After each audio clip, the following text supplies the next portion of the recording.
Baik, selamat sore saudara. Senang sekali Dialog 21 TVRI Bangka Belitung kembali hadir ke hadapan Anda pada sore hari ini. Dan sekarang kita berada pada bulan Februari, di mana bulan Februari ini menjadi bulan yang cukup penting bagi seluruh insan pers yang ada di Indonesia. Kita memperingati Hari Pers Nasional. Dan pada momentum Hari Pers Nasional tahun 2022 ini menjadi sesuatu yang menarik untuk dibahas begitu, dikarenakan di satu sisi memang pers saat ini menghadapi banyak sekali tantangan di tengah disrupsi teknologi informasi yang begitu besar, yang terjadi pergeseran di semua lini termasuk di bidang media massa. Dan juga saat ini kita masih terus menghadapi dan berjuang dengan pandemi COVID-19. Dan di situ peran dan fungsi pers tentu saja sangat penting tentang bagaimana memberikan informasi yang akurat dan juga valid kepada masyarakat terkait dengan COVID-19. Untuk itu, pada momentum Hari Pers Nasional tahun 2022 ini, Dialog 21 telah menghadirkan beberapa narasumber untuk nanti kita ajak berbincang-bincang. Yang pertama, kami akan perkenalkan kepada Anda sudah hadir di sini, yaitu ya katakanlah jurnalis senior Provinsi Kepulauan Bangka Belitung, Bang Albana. Bang Albana, sehat Bang? Sehat. Apa kabar Bang? Baik. Alhamdulillah baik. Bang Selamat Albana, Hari Pers dulu lah. Selamat Hari Pers Nasional. Ya, pertama-tama tentu kami mengucapkan terima kasih karena Ya. sudah bersedia untuk berbincang bersama kami di sini di Dialog 21 TVRI Bangka Belitung, Ya. berbicara tentang pers. Karena memang beberapa tahun terakhir ini pers tentu saja dihadapkan pada tantangan yang cukup besar begitu Bang. Ditambah lagi dengan bermunculannya berbagai macam platform media sosial dan juga berpengaruh terhadap bagaimana pers dan juga para pelaku pers begitu menjalankan fungsi dan perannya. Bang Albana sebagai jurnalis senior begitu melihat bagaimana pers dewasa ini terutama memasuki era yang sudah sangat begitu berkembang dari sisi teknologi, Bang Albana. Ya, memang saya melihatnya saat ini itu tantangan pers itu sangat luar biasa. Ya. Benarlah kalau dikatakan setiap generasi itu punya zamannya sendiri dan tantangan sendiri, termasuk di pers. Hari ini tantangan ya teknologi informasi yang sudah jadi tsunami ya informasi itu.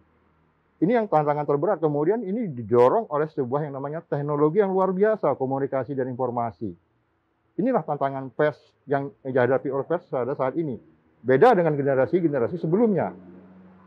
Tantangannya merebut kebebasan, mempertahankan independensi pers, profesionalisme. Nah, di hadapan saat ini dengan teknologi, bagaimana profesionalisme pers itu sendiri tetap menjadi jati dirinya gitu.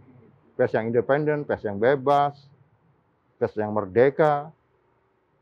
Ini tantangannya. Kemudian bagaimana pers, media itu mengadaptasi kemajuan teknologi sendiri yang sangat mendorong kemajuan pers. Ini yang saya lihat artinya ya tantangan itu bertambah. Tantangannya bertambah dengan adanya teknologi ini. Di mana pers harus menyesuaikan diri dengan kemajuan-kemajuan teknologi. Nah, tadi Abang mengatakan tentang sudah terjadi pergeseran begitu, yang begitu besar di dalam menjalankan fungsi pers begitu. Nah, lalu dengan adanya berbagai pergeseran tersebut, apa konsekuensi konkret begitu yang dihadapi para insan pers untuk dapat katakanlah bisa menyesuaikan diri sehingga fungsi dan peran ini tetap bisa dijalankan dengan baik? Ya kalau fungsi pers, peran pers itu kan di undang-undang pers itu sendiri kan masih tetap utuh dia. Informatif, edukatif, fungsi hiburan. Ya bagaimana sekarang fungsi-fungsi ini tetap berperan yang kepada publik didukung oleh teknologi informasi yang luar biasa berkembangnya dan belum masuk ke semua lini termasuk lini pers.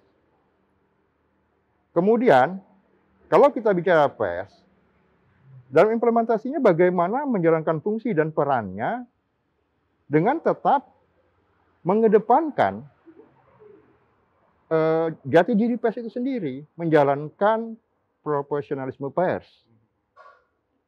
menerapkan kaedah-kaedah kode etik jurnalistik yang benar, yang kemudian dikombinasikan dengan bagaimana memanfaatkan teknologi itu sendiri yang tidak harus keluar dari fungsi pers, peran pers, kode etik jurnalistik, menjalankan amanah undang-undang tentang pers itu sendiri.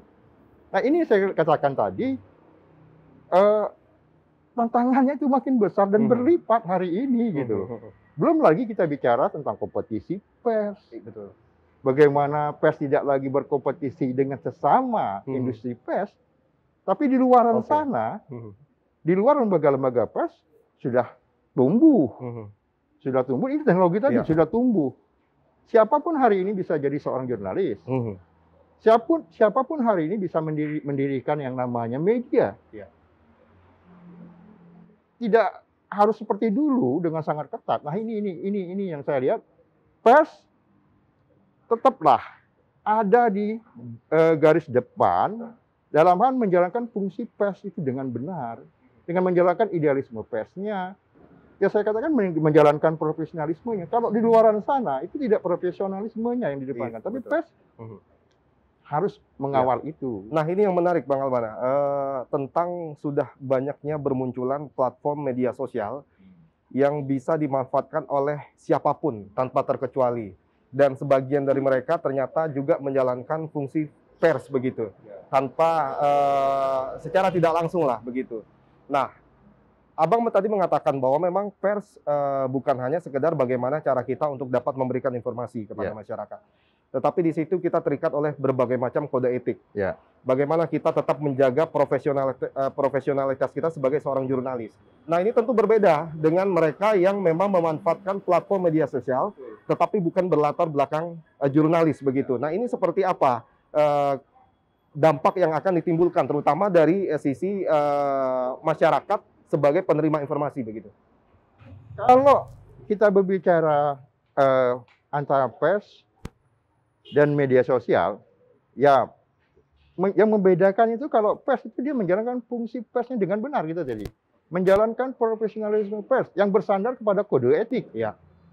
Itu saja yang sehingga ini yang nantinya akan membedakan mana produk jurnalistik dan mana produk non jurnalistik. Ya, tapi bukankah dua-duanya saat ini sudah menjalankan fungsi yang sama, Bang? Ya, makanya disinilah pers harus tantangan baru lagi di pers mengedukasi publik itu. Ini loh produk jurnalistik dengan ketatnya verifikasi, dengan teguh kuatnya menjalankan kode etik bahwa tidak boleh fitnah, tidak boleh hoax, tidak boleh bohong. Ini kalau yang media sosial yang berkembang, yang bukan dari produk jurnalistik dan mirip-mirip hasilnya, jadi masyarakat sadar, oh ini bukan produk jurnalistik, ini produk jurnalistik karena memang sudah menjalankan syarat disiplin verifikasinya dilakukan. Artinya informasi produk-produk jurnalistik yang dihasilkan oleh kerja-kerja jurnalistik itu sudah memenuhi standar. Sudah memenuhi aturan, berpegang kepada kode etik yang memang itu sudah valid, sudah benar. Nah, ini saya katakan justru proporsionalisme pers itu hari ini dengan kondisi hari ini makin didorong untuk diperkuat lagi. Sehingga produk-produk jurnalistik yang dihasilkan berbeda dengan produk-produk yang dihasilkan oleh individu yang bermain di ranah media sosial. Iya. Tapi begini, Bang Albana, ketika misalkan memang kita bicara impact begitu ya, dari katakanlah misalkan media mainstream yang memang terikat oleh profesionalisme tadi, dibandingkan dengan para masyarakat yang memanfaatkan media sosial. Sekarang ini kan ternyata dampak yang ditimbulkan itu kan dari media sosial ini juga cukup besar begitu, berdampak terhadap masyarakat. Nah, sekarang apakah pemerintah harus membuat katakanlah sebuah regulasi begitu, agar karena kalau kita bicara dampak, tentu kita tidak akan lagi berbicara tentang dari mana sumbernya. Apakah media mainstream ataupun media sosial begitu. Nah, ini seperti apa pandangan Bang Albana? Saya ingin begini, sebelum era teknologi yang luar biasa hari ini, ketika kita bermedia, seorang jurnalis itu kan mendapat informasi awal. Informasi awal kalau dulu kan tidak menggunakan teknologi gadget sekarang hari ini. buka di YouTube, buka di Facebook, buka di IG, buka di Twitter segala macam. Kita kan dulu dapat informasi dari lapangan, dari gosip ibu-ibu di rumah, di pasar, soal harga beras, segala macam, ikan naik, sayur naik. Ikan sebenarnya sama juga. Hari ini emak-emak pulang dari pasar ngamuk-ngamuk. Dikasih duit 50.000, kayak laki ya, pulang-pulang, berkelahi kayak laki karena cuma dapat setengah kilo ikan dan seon cabai. Nah ini yang saya katakan, kalau dulu kan di rumah. Nah ini kita baru-baru kemudian pers melakukan verifikasi, jurnalis melakukan verifikasi terhadap informasi itu. Ketika sudah diverifikasi dan itu keluar kan hasilnya, hasil ikutannya, itu sudah informasinya sangat valid. Tidak lagi gosip, tidak lagi ini. Nah hari ini saya kira seperti itu. Artinya informasi yang didapat di media sosial dari siapapun, bagi seorang jurnalis adalah informasi awal.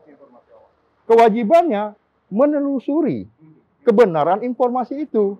Ini kemudian dapatlah yang namanya produk jurnalistik yang sudah memenuhi kaedahnya dan kebenarannya sudah terverifikasi.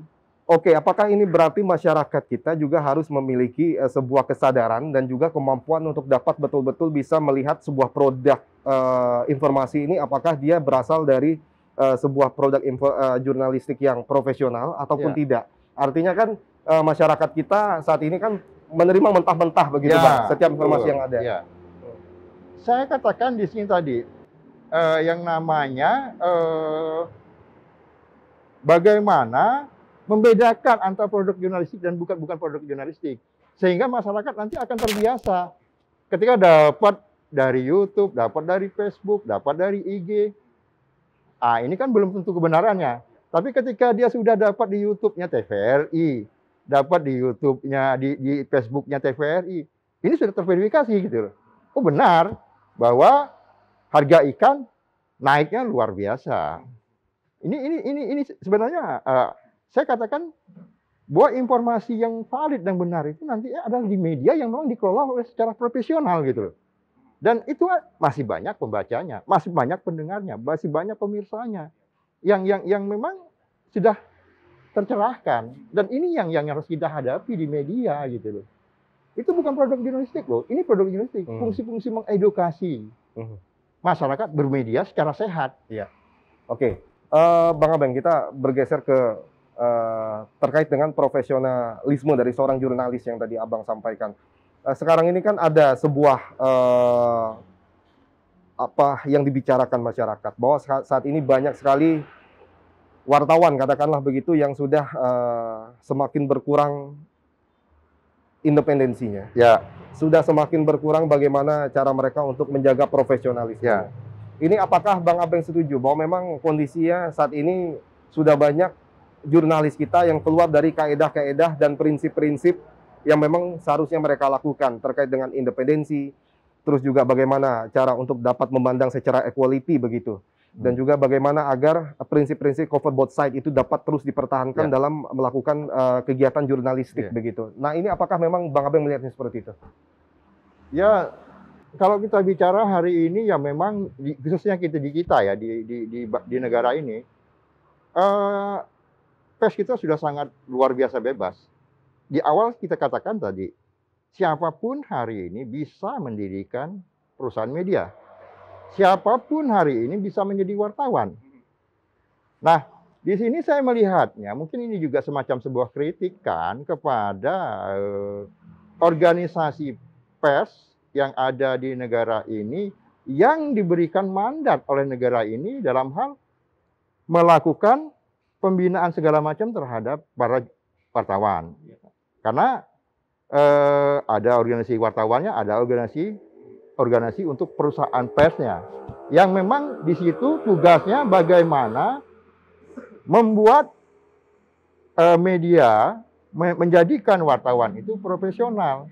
Sederhana kan melihat profesionalisme seorang wartawan itu selama dia bersandar, berdiri kokoh di kode etik jurnalistik. Jalani itu saja. dijamin itu profesional. Nah, hari ini yang saya rasakan hilang. Ya, karena tuntutan kecepatan di media online. Karena rebutan untuk menjadi viral di media sosial. Orang mengabaikan, wartawan-wartawan mengabaikan kode etik tadi. Semata-mata atau mengejar itu. Ini kan sudah melenceng. Ya. Dan sebenarnya terlalu gampang hari ini menjadi seorang wartawan.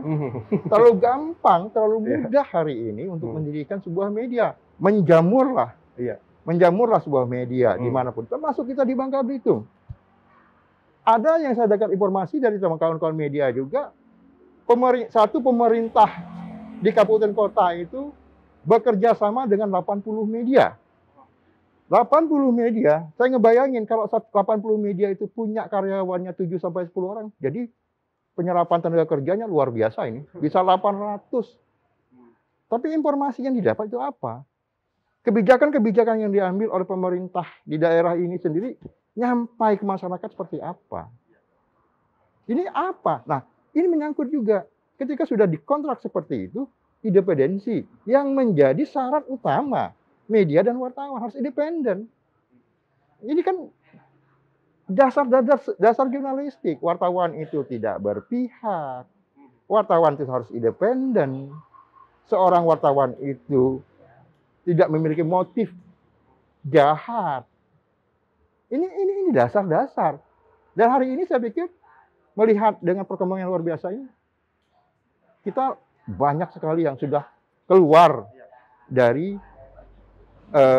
kode etik tadi. Oke, pertanyaannya siapa yang paling bertanggung jawab untuk dapat kembali mengembalikan agar para wartawan ataupun jurnalis ini menjalankan kode etik dan juga perannya secara baik dan benar? Ini ketika sudah menjadi seorang jurnalis, sertifikasinya Mbok ya jangan jadi murah sekali. Sertifikasi yang diberikan kepada seorang wartawan, Muda, Madya dan sebagainya itu jangan gampangan lah. Ada proses, malulah kita dengan profesi-profesi yang lain yang memiliki syarat yang sangat ketat untuk mendapatkan sebuah yang namanya sertifikasi. Guru saja untuk mendapat sertifikasi harus dididik sekian tahun, setahun lagi. Harus ikuti pelatihan-pelatihan, harus membuat karya-karya. Nah, ini wartawan 2 hari ikut sertifikasi sudah mendapat sertifikat yang dianggap kompeten. Betul. Kan nggak seperti itu. Nah, saya lihat ini ada lembaga yang berwenang mengeluarkan sertifikasi itu sesuai dengan undang-undang.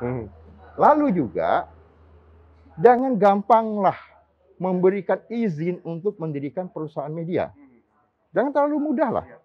Hari ini Anda pengangguran pun bisa bikin media dengan cukup akte notaris.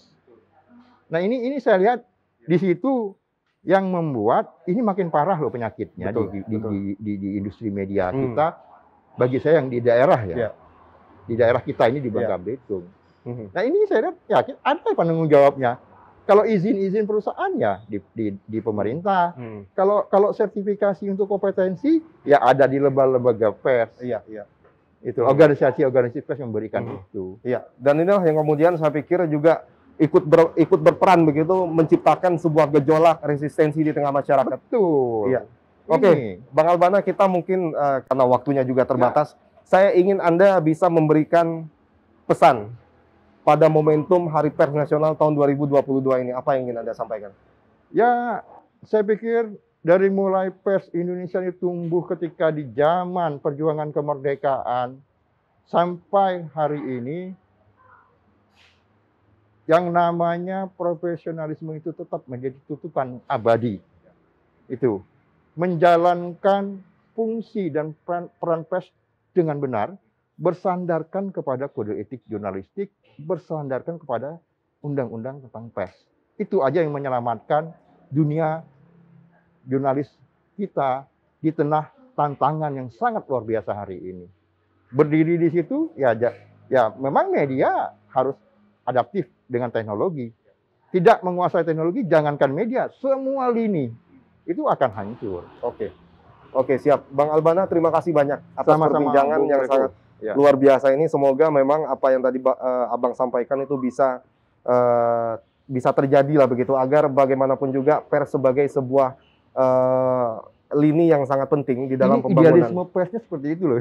Iya, betul sekali. Dan itu yang kita harapkan memang bisa terjadi di tengah berbagai macam perubahan Betul. yang ada saat ini. Bang Lebaran, terima kasih banyak atas waktunya.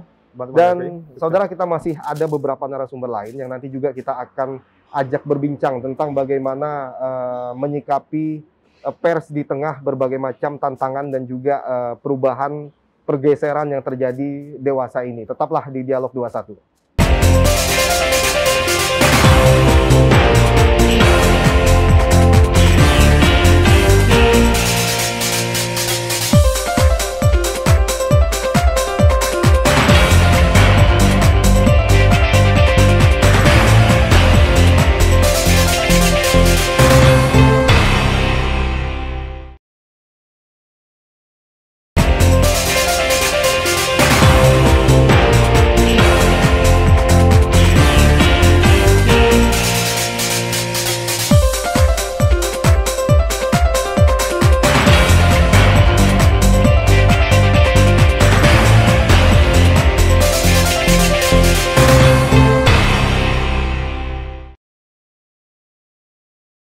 Terima kasih saudara, Anda masih tetap bersama kami di Dialog 21, dan setelah tadi kita berbincang tentang bagaimana pers menghadapi perubahan dan juga disrupsi yang sudah begitu besar, terutama di bidang teknologi informasi.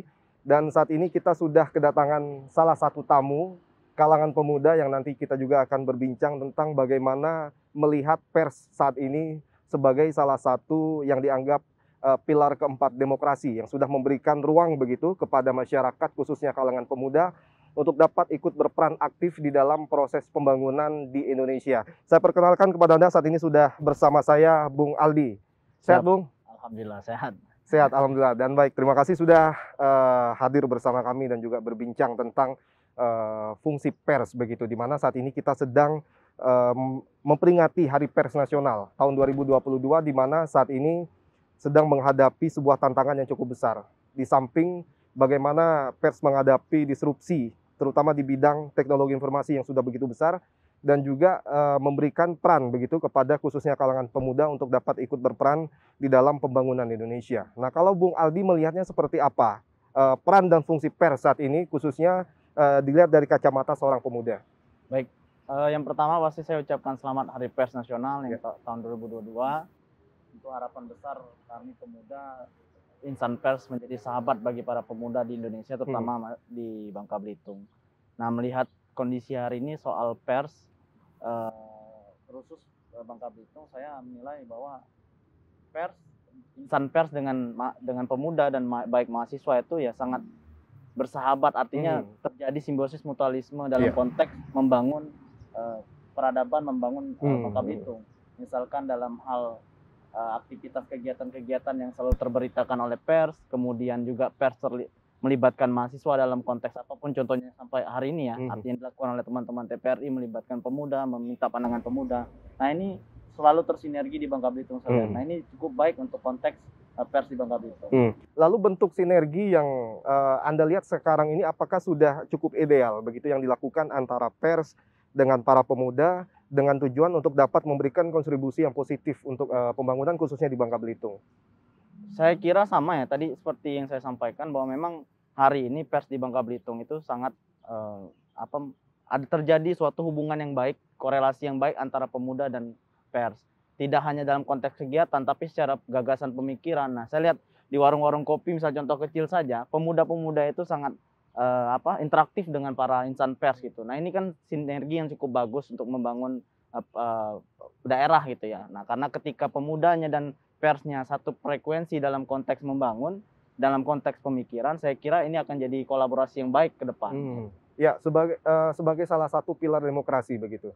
Apalagi kita pasca reformasi, orang untuk dapat menyampaikan pendapat itu diberikan ruang yang begitu besar. Ditambah lagi dengan misalkan penyebaran informasi pun dilakukan secara masif begitu kan. Nah, ini pers sebagai penyebar informasi begitu ya. Apakah bisa melibatkan pemuda secara positif begitu untuk dapat ikut terlibat di dalam proses berjalannya demokrasi di negara ini? Ya, mau tidak mau ketika kita sudah memutuskan untuk menjadi negara demokrasi, apalagi pada saat reformasi menjadi sejarah penting bagi mahasiswa, pemuda, dan pers, apalagi sampai hari ini undang-undang pers dan juga pengaturan kebebasan berpendapat maupun kebebasan pers juga diatur dalam konstitusi kita, maka tujuan pers dan pemuda hari ini adalah pasti sama dan artinya bisa satu model dan satu core, satu tujuan untuk membangun Indonesia gitu, terutama Bangka Belitung misalkan kalau bicara daerah. Nah, kolaborasi ini kembali lagi saya sampaikan bahwa memang kalau konteksnya Bangka Belitung saya kira sudah banyak, terutama dalam penyebaran informasi ini sering ada sinergi gitu. Artinya pemuda melakukan suatu hal positif kemudian media menyampaikan, begitupun begitupun pemuda ketika merasa kemudian ada hal-hal yang tidak tepat dalam konteks sumber informasi pun juga memberikan masukan dan kritik yang membangun untuk pers itu. Sebaliknya juga pers ketika melihat mahasiswa atau pemuda juga masih dirasa tidak tepat dalam berbagai hal ya, ini saling otokritik masing-masing dalam konteks pembangunan. Oke, Bung Aldi begini, saat ini kan banyak sekali sumber informasi begitu ya, platform yang sudah tersedia banyak sekali sehingga saat ini siapapun mungkin bisa melakukan tugas-tugas jurnalistik begitu. Nah, ini apakah Anda melihat akan berpengaruh terhadap fungsi dan peran pers secara profesional? Karena bagaimanapun juga kita melihat saat ini ada dampak yang cukup signifikan di dalam kondisi dan dinamika di masyarakat dengan bermunculnya platform media sosial begitu, di mana masyarakat kita saat ini dengan begitu mudah dan cepat menerima informasi, apakah itu informasi valid atau tidak. Nah, peran pers sebagai secara profesional, Anda melihatnya apakah masih diperlukan atau tidak? Nah, saya mencoba menarik ini ke level yang ketinggi ya, maksud dalam artian gini, pemangku kebijakan hari ini melihat masih membiarkan Undang-Undang 40 tahun 99 itu tidak direvisi. Nah, saya melihat bahwa undang-undang ini perlu direvisi karena tidak relevan dengan situasi negara yang makin menuju 5.0 bahkan sudah tidak lagi 4.0. Nah, ini yang harus diakomodir oleh regulasi yang mendukung. Nah, insan pers pasti melihat undang-undang sebagaimana negara kita negara hukum. Nah, kalau regulasinya tidak mendukung kondisi hari ini, maka akan sulit nanti insan pers maupun publik menilai mana yang tepat dan tidak. Nah, ketika sudah diatur di regulasi, saya kira tidak ada lagi alasan publik dan insan pers meniadakan soal-soal seperti itu. Ya, tapi bukankah saat ini sudah ada katakanlah misalkan undang-undang ITE untuk dapat mengatur bagaimana cara orang memanfaatkan media sosial begitu agar tidak keluar dari koridor yang sudah ada? Ya, kalau itu ya artinya konteks ketika dalam hal salah menggunakannya. Tapi dalam hal ini yang kita bicarakan ini hari pers, saya menilai bahwa untuk melindungi profesi pers ini yang kemudian yang diatur di undang-undang pers yang belum relevan dengan situasinya, sedangkan insan pers harus dituntut sesuai dengan kemajuan zaman, tapi undang-undang yang melindungi mereka pun tidak. Nah, ini yang menjadi ini. Tapi kalau undang-undang ITE saya kira hanya untuk menindaknya. Artinya ketika terjadi suatu kejahatan atau pelanggaran, tapi yang jadi masalah profesi seorang insan pers ini yang harus kita lindungi karena kemajuan zaman yang semakin maju. Itu yang penting sebetulnya. Oke, artinya undang-undang yang ada pun saat ini harus adaptif begitu ya terhadap perkembangan zaman yang ada.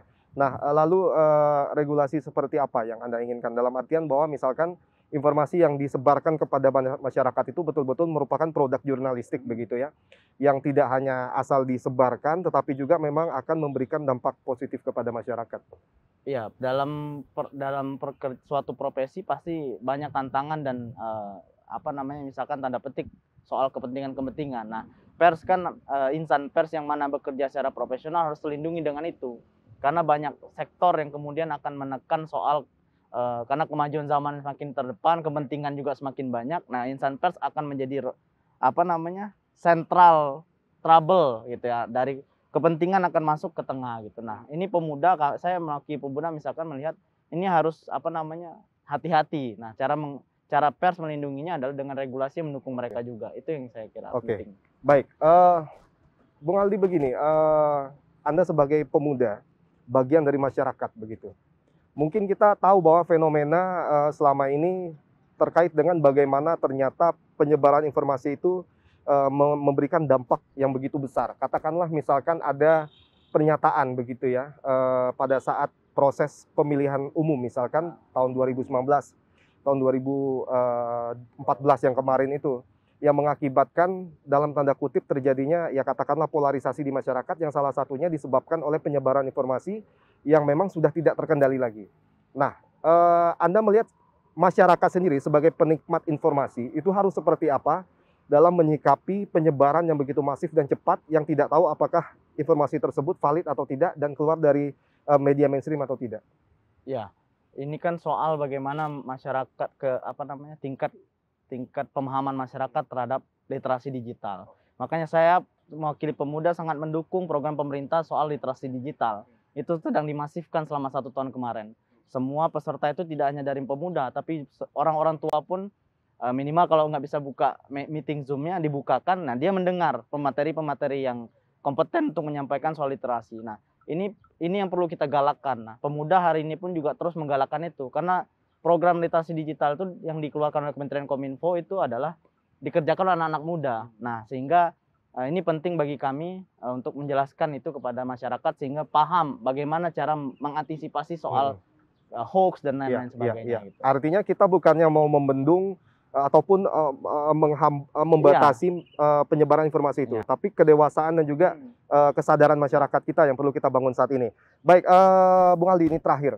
Saya ingin Anda sebagai kalangan pemuda dan juga masyarakat khususnya di Bangka Belitung untuk dapat memberikan pesan dalam momentum peringatan Hari Pers Nasional ini seperti apa yang Anda inginkan sehingga pers ini betul-betul dapat bersinergi dengan kalangan pemuda khususnya dan juga dapat memberikan peran dan fungsi yang positif terhadap pembangunan. Ya, saya menyampaikan prinsipnya yang pertama tadi soal bagaimana pemerintah selaku pemangku kebijakan segera merevisi undang-undang pers karena dalam hari ini insan pers sangat penting untuk dilindungi. Artinya jangan sampai kita masuk pada undang-undang lain yang tugasnya menindak, tapi bagaimana melindungi terlebih dahulu gitu. Nah, kemudian yang kedua, yang tadi soal literasi digital. Saya berharap kepada seluruh pemuda, mari kita sukseskan program ini karena bagi saya ini salah satu program unggulan yang bisa membantu masyarakat untuk cerdas dan terpahami dalam konteks bagaimana bermedia sosial maupun melakukan menyebar informasi yang baik gitu. Nah, yang ketiga, mari kita bantu dan mari kita majukan pers kita. Nah, untuk menjaga marwah negara kita Indonesia bahwa kita layak untuk masuk dalam kategori negara maju karena salah satu indikator negara maju adalah yang cerdas secara pemikiran dan juga mampu bersaing dalam konteks media. Oke, baik. Bung Aldi, terima kasih banyak atas bincang-bincangnya. Semoga sama-sama. Anda terus bisa memberikan kontribusi yang positif dan juga dapat bersinergi begitu dengan pers. Baik, terima kasih Bung Aldi. Dan saudara, memang itulah ada banyak sekali harapan tentunya dari masyarakat sebagai penerima informasi untuk dapat menerima informasi, tentu saja informasi yang betul-betul valid, sesuai dengan fakta, dan juga di samping itu masyarakat tentu diberikan ruang yang besar melalui pers untuk dapat berperan secara aktif dan juga secara maksimal dan optimal untuk dapat membangun daerah ini, khususnya Provinsi Kepulauan Bangka Belitung agar lebih baik dan maju lagi. Saya masih punya satu narasumber lagi dan kita akan berbincang dengan Rektor Universitas Bangka Belitung yaitu Bapak Dr. Ibrahim. Tetaplah di Dialog 21.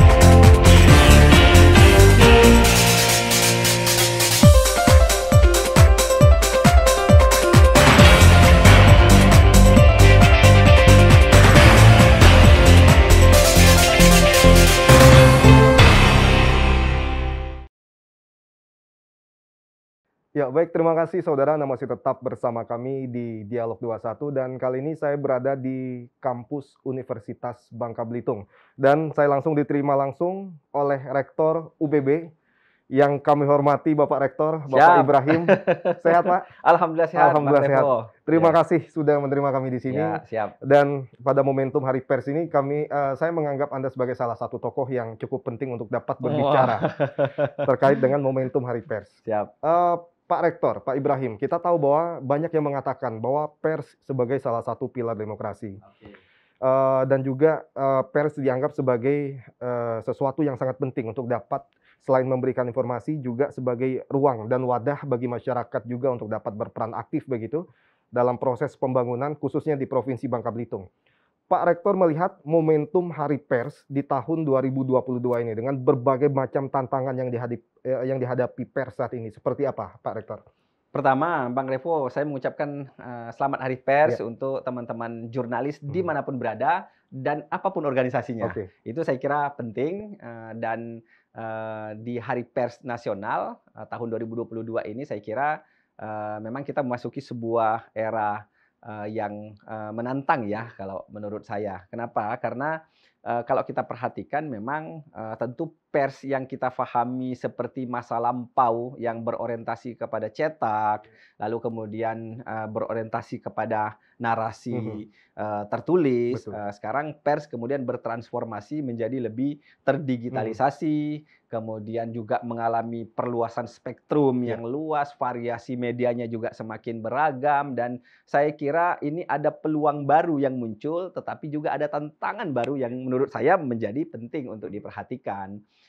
Tapi saya kira di balik semua tantangan dan perubahan-perubahan tersebut, tentu kita mengapresiasi bahwa bangsa kita tentu saja sekalipun begitu banyak perdebatan soal pengekangan, sekalipun banyak praktik-praktik kecil yang dianggap mencederai kebebasan dalam mengekspresikan sesuatu secara tertulis maupun secara lisan, kita harus akui bahwa bangsa kita cukup baik dalam kondisi kebebasan pers, di mana pertumbuhannya, geliatnya juga saya kira tidak mengalami pasungan seperti pada masa-masa sebelumnya, dan juga saya kira independensinya semakin hari semakin baik, dan tentu saja yang paling penting adalah bahwa pemerintah tidak, sekalipun dalam beberapa case misalnya cukup relatif sensitif, tetapi saya kira juga masih dalam batas-batas toleransi. Hari-hari ini kita masih bisa menulis dengan bebas, hari-hari ini kita masih bisa berbicara dengan lugas, dan tinggal kemudian bagaimana agar proses koridor-koridor yang selama ini menjadi fatsun-fatsun etis itu tetap kita pedomani. Yang pertama tentu adalah selamat kepada teman-teman jurnalis, dan yang kedua adalah mari jadikan momentum Hari Pers ini sebagai hari yang penuh dengan refleksi. Pertama, bahwa tantangannya kita bertransformasi ke dalam format yang lebih terdigitalisasi, di mana kemudian di sana menurut saya tantangan terberatnya adalah bagaimana kita menjaga diri kita, menjaga setiap tutur tulis dan tutur lisan kita agar kemudian tidak keluar dari rambu-rambu. Karena semakin banyak media, tentu kita melihat bahwa media semakin terbuka untuk menulis apa saja. Dan ini menurut saya ada tantangan. Tantangan juga bagaimana kemudian menjadikan media ini tidak dijadikan sebagai alat politik. Tantangan juga menjadikan pers atau media tidak jadi sebagai alat kapitalisasi. Ini saya kira memiliki tantangan yang besar. Nah, di Bangka Belitung sendiri kita melihat bahwa pertumbuhan industri media massa itu saya kira cukup luar biasa, terutama media online.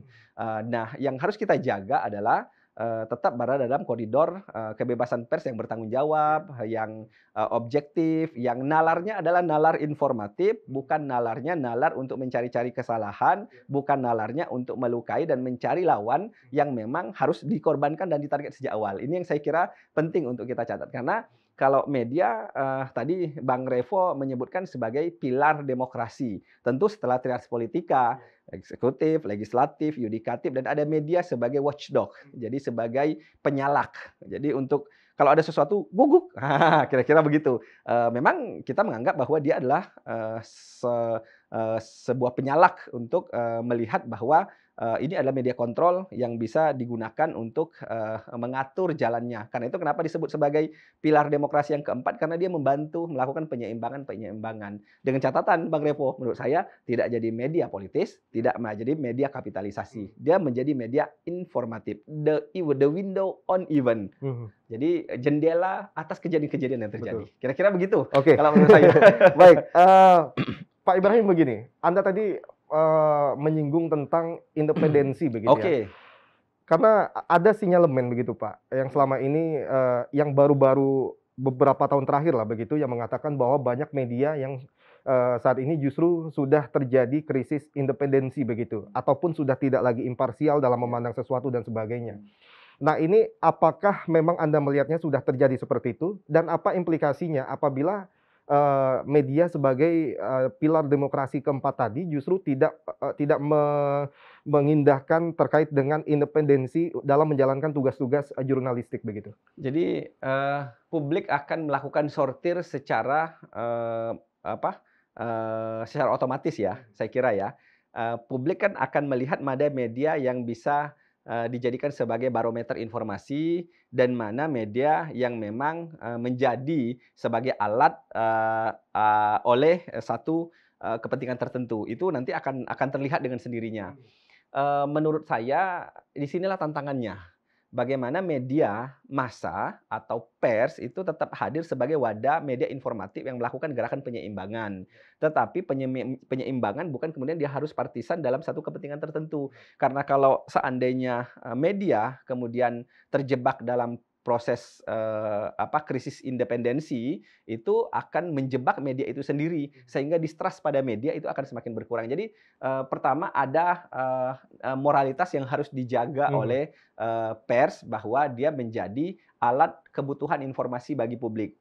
Suka tidak suka, sadar tidak sadar bahwa setiap media massa, baik begitu media besar, media kecil, ketika dia melontarkan sebuah informasi itu akan berdampak. Ya. Akan berdampak kepada publik. Nah, kalau itu tidak dijaga amanah itu dengan baik, ini akan berpotensi menimbulkan distrust publik terhadap media massa.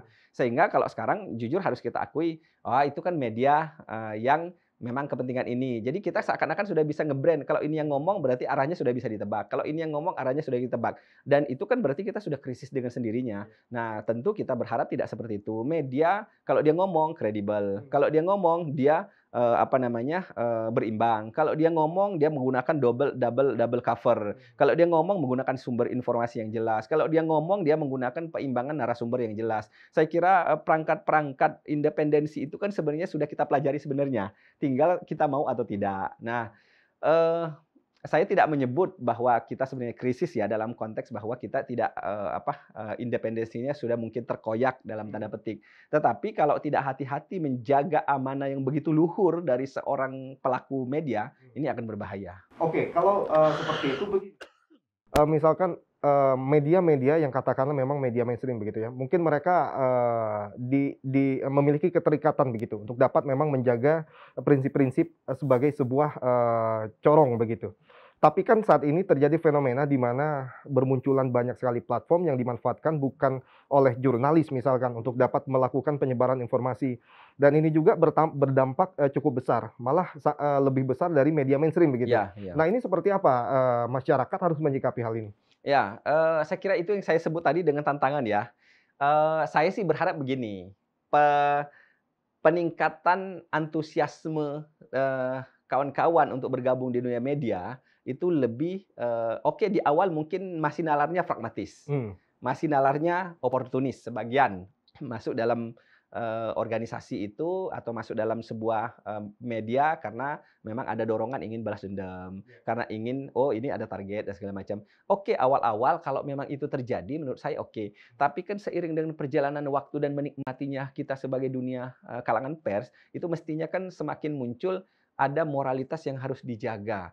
Jadi saya kira siapapun di antara teman-teman yang ketika masuk ke dunia pers memang niatnya ingin belajar sejak awal untuk menjadi seorang pelaku pers yang sejati, independen dan objektif, itu kita akui dan harus terus jaga. Tapi siapapun Anda yang gabung di dunia pers tapi kemudian awalnya hanya sekedar coba-coba, kita berharap agar cepat menyesuaikan diri dengan platform moralitas yang kita sebut dengan tugasnya menjaga netralitas, menjaga independensi, itu cepat atau lambat. Karena kalau kita mencegah orang masuk kan nggak mungkin, Bang Revo. Yang harus kita lakukan adalah segera mendorong, mempercepat kesadaran teman-teman pelaku media, pelaku pers, insan pers, untuk cepat menyadari bahwa posisinya itu begitu luar biasa istimewa. Posisi media itu menurut saya pelaku pers kulit tinta itu memiliki peran yang sangat luar biasa karena goresan mereka, ketikan mereka 2-3 paragraf itu bisa meluluhlantakkan banyak hal.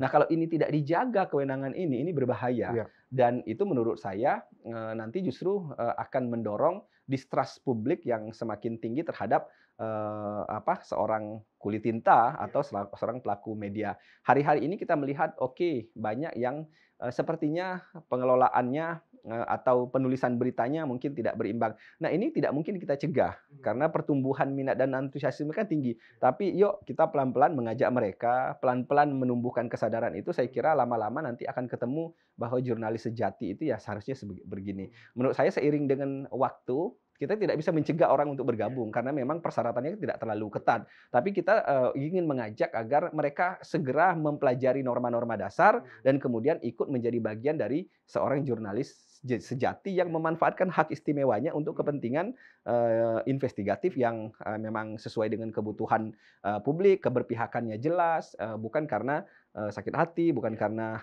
dendam, bukan karena ada kepentingan di balik itu, dan yang paling penting bukan karena ada kepentingan owner atau ada kepentingan pemilik modal di balik situ. Nah, tantangan berikutnya, Bang Revo, saya kira adalah tantangan 2024. 2024 sudah menjelang. Jurnalis mulai akan dimanfaatkan dalam tanda petik kalau tidak kuat oleh para politisi, calon politisi untuk menjadi sebagai sumber popularitas. Ini menarik, Pak Rektor, karena berkaca pada penyelenggaraan pemilu begitu tahun 2014 dan 2019 yang baru saja kita lakukan kemarin itu, yang ternyata proses penyebaran informasi terlepas dari disebarkan oleh media mainstream ataupun oleh media-media sosial yang lainnya ternyata berdampak cukup besar. Ada ada anggapan bahwa memang terjadi polarisasi di masyarakat kita, yang itu semua disebabkan oleh penyebaran informasi yang begitu masif dan sudah tidak terkendali lagi. Yeah. Nah, ini untuk 2024, kita menghindari pelajaran dari tahun 2014 dan juga 2019. Bagaimana pers harus bersikap agar tidak lagi terjadi polarisasi di tengah masyarakat? Ya, saya kira ada sebuah kondisi yang saya tidak ingin media mainstream itu jadi ikut-ikutan ya. Jadi saya pilihannya sekarang kan media-media mainstream yang menjadi sumber rujukan informasi yang terpercaya selama ini, kredibel dan lain sebagainya, kan ketika berhadapan dengan tahun politik, ketika berhadapan dengan tahun-tahun yang katakanlah hektik, itu kan ditantang Anda ikut berubah, mengikuti perkembangan zaman, atau Anda ditinggal dan Anda tidak punya rating, dan seterusnya, kira-kira begitu. Saya ingin tetap berharap media-media mainstream yang selama ini menjadi rujukan kita tetap bertahan dengan polanya, jangan ikut-ikutan menjadi pragmatis, jangan ikut-ikutan menjadi oportunis, kemudian melakukan berbagai macam cara untuk mendulang politik advertorial sebanyak mungkin dan lain sebagainya. Pun itu dilakukan, saya berharap dilakukan secara berimbang. Jadi tantangannya saya kira adalah bagaimana media massa ini tetap berada di garis koridornya, dan saya yakin dan percaya bahwa publik tetap akan menilai. Saya melihat bahwa media apapun yang dikemas untuk kepentingan jangka pendek para jurnalisnya itu tetap tidak akan bertahan lama. Tantangannya dia gonta-ganti dengan mudah, tapi media yang bertahan itu adalah media yang besar, yang berhasil membangun stigma yang positif selama ini terhadap dirinya. Kita melihat, mohon maaf, Tempo bertahan. Sebegitupun dia mungkin punya platform yang unik, berbeda dengan yang lain. Kita melihat ada media-media yang memang dijadikan sebagai rujukan sumber informasi. Tapi media-media kecil yang memang untuk jangka pendek juga kan tidak pernah awet. Saya kira ini kembali kepada tantangan kita.